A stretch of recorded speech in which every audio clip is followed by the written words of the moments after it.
Today, we're in Northern California searching for aliens and a sophisticated race of human beings that live inside that mountain right there. Mount Shasta sits at over 14,000 feet of elevation, making it the fifth largest mountain in California. But what many people are more interested in lies deep within the mountain itself.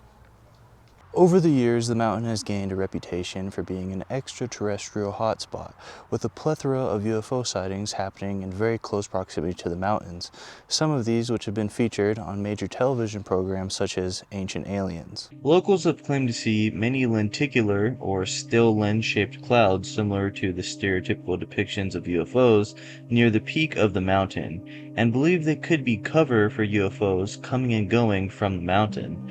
This in addition to frequent accounts of strange lights being seen near the mountain at night. As you can see, no clouds today. Not sure what that means as far as aliens or not, but we'll see. I want to go a little bit deeper on this, but before we get to that, let's talk about what the natives specifically said about Mount Shasta in the past. Indigenous groups such as the Shasta, Witnu, and Modoc all considered Mount Shasta a significant place of human origin and spiritual energy. Some accounts even suggest that areas around the mountain were used as an ancient burial site because of this belief. Now, what is a bit of an odd connection, depending on how you want to interpret it, is the legend of Skell, who was a sky spirit that descended from the heavens to have a fight with the underworld spirit at the top of Mount Shasta. Now, obviously, this is folklore, but a sky spirit descending to Mount Shasta at a giant UAP hotspot is an interesting coincidence when you think about it. But this goes past just surface level alien sightings. There are conspiracy theorists who believe an ancient advanced civilization known as Lemurians reside inside the mountain to this very day. Lemuria, otherwise known as the Lost Continent, is the idea that there was a continent between India and Madagascar, explaining how both countries had fossil records of lemurs, but then at some point it sank beneath the ocean. It's very similar to the ideas you see of Atlantis, as they're often paired together in fictitious works. So how did the Lemurians come to be under Mount Shasta? Well, to be honest, I don't really know. The earliest connection I can find is in 1899, where writer Frederick Spencer Oliver published his book, which claimed that survivors from a sunken continent lived in secret tunnels beneath Mount Shasta, and they believed that continent to be Lemuria. Whatever the origin, that has not stopped theories about the advanced crystalline city of Tellus inhabited by Lemurians within Mount Shasta, according to some conspiracy believers. A sizable portion of people really did believe this at one time, such as Guy Ballard, who lived near the base of Mount Shasta and who spoke with an Ascended One who was able to read his mind and make water appear out of thin air, inspiring him so much that he became a disciple of this Ascended One, passing on his teachings as an accredited messenger. Outside of Ballard, a prospector, J.C. Brown, claimed to have found a cave inside Mount Shasta filled with gold and mummified giants. But on the day he was supposed to lead an expedition to Shasta, he vanished, like no one had ever heard from him or seen him again type vanish. Local folklore also features many anecdotal stories of tall, pale humans in white robes being spotted around the small towns located nearby Mount Shasta. But if aliens, UFOs, or ancient civilizations wasn't enough, we're in Northern California. So of course we have to be on the lookout for none other than Bigfoot. Now, Mount Shasta has had plenty of Bigfoot sightings, but the most famous one probably comes from a 1962 report when someone claimed to have seen a female Bigfoot giving birth. Gross. But today, we'll be seeing if there's any signs of aliens or UFO activity, and maybe even possibly discover an ancient civilization.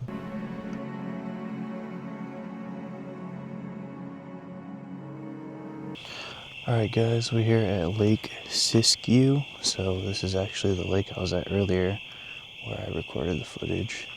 And as you can see, a completely different vibe. Let me try to, you guys can see a little better. But yeah, a lot more Blair Witchy now that it's nighttime. But we're gonna walk down to the lake so we can get a good view to see if there's going to be any UFO activity. And then once we look over here, stargaze for a little, hopefully see some UFOs. We're gonna head up closer to Mount Shasta itself. Man, it gets dark here, like dark. It is no joke. Like if I turned my headlamp off right now, I literally wouldn't be able to see in front of me. Looks like someone left their hairbrush here. It's a little creepy.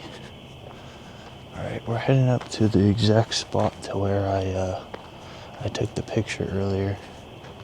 It's a little hard to tell now because it's pitch black, but straight in front of us would be Mount Shasta. So we're gonna see if we can get any good pictures or videos to see if there's alien life. Man, I have not been out here that long and I've heard some fucking weird noises. Another thing we have to consider is the fact that like local flights and international flights do pass by Mount Shasta, so not just any like light up in the sky we're gonna say is a UFO. Obviously it's got to be something that's unidentifiable. Just a commercial plane is not a UFO. So that's one of the planes right there. I'm actually surprised I'm able to get it so far away, but that's like one of the planes I'm talking about. There are a couple others, they're a little further away, so it's kind of hard to capture. But yeah, there's just planes all around the area. Nothing interesting so far, really. Okay, update. I actually did just notice something weird. There's like a blinking red light at the very top of the mountain. Try to see if I can get it. I don't know if I'm gonna be able to. It's kind of faint. I didn't even see it with my eyes at first. I don't think. Oh, there it is.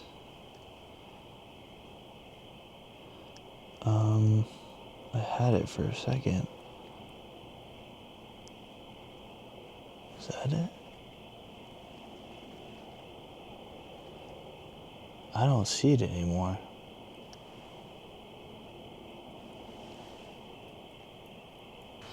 Alright guys, I googled it because I was curious, but it says that there are no permanent communication towers or any type of fire watch towers or anything at the summit of Mount Shasta that should be producing that red light signal.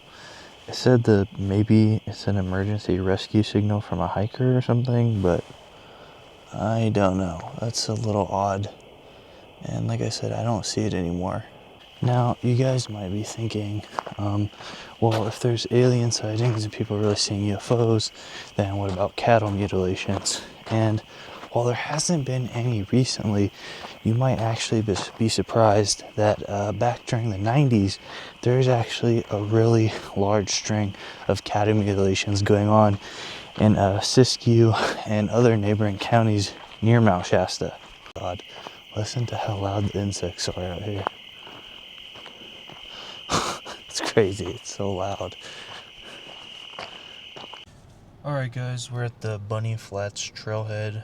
We're definitely a little higher up. I'm not sure how much elevation we gained, but it was quite a bit. And we're going to see if there are any more signs up here now that we're a little closer to the actual summit of the mountain. Alright, so as you guys can see, we're at the trailhead. And we're going to be hiking up this. It's like a little rock staircase. I don't know how far we'll go for, but we'll get in here a little and see if we see anything. Or hear anything, I guess. Alright, well, we got a nice little seat here, so may as well sit down and see if we see anything. Just show you guys real quick what it looks like around me.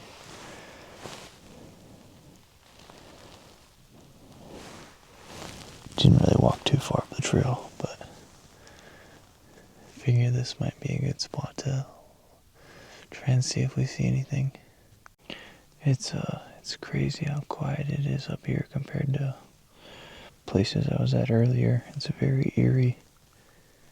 Still no signs of anything abnormal though. Pretty normal so far. It's pretty cold up here. First time I felt cold the entire day. It was like 100 earlier. I haven't been able to see that blinking red light I saw earlier. Pretty weird it's not recreating. But yeah, I don't see it now that I'm up closer. Alright, well, we waited there for about 20-30 minutes, but Didn't really see anything going on, so we're gonna walk up a little further. Maybe try to antagonize the aliens a little or something. Sounds like someone's shooting a gun. Hunting or something.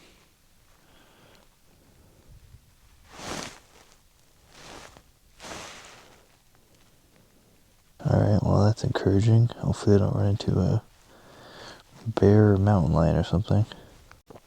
I do not like how quiet it is up here. It is very abnormal. I've been to a lot of other forests and they are usually never this quiet. It is very weird. Any aliens out here want to probe me?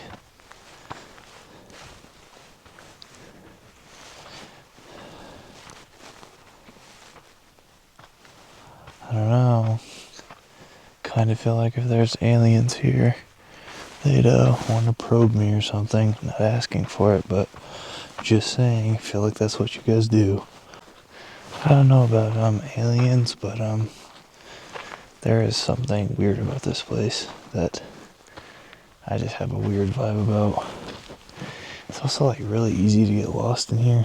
The trails aren't like super, well, they're kind of just like very rough, you know. They're not very well maintained or marked. I feel like you could get lost really easy.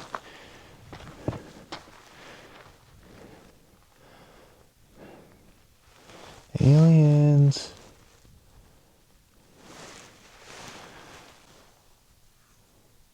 I don't know if I'm crazy, but I swear I heard like a tree knock right now. Oh, dude, I just got chills right now. That was really creepy.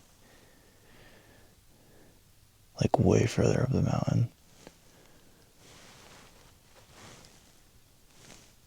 Alright guys, well, unfortunately, it seems like we didn't discover any signs of alien life or anything like that, and UFOs or anything, which is pretty disappointing. I especially thought we'd see something considering there was like no cloud cover, but yeah. But don't be worried because we're headed to the next location. If you made it to this point of the video, I just want to say thank you so much, and I really appreciate the support. If you enjoyed the video, make sure to like, comment, and subscribe. I'll be uploading a lot more content like this in the future. And remember, they are with us.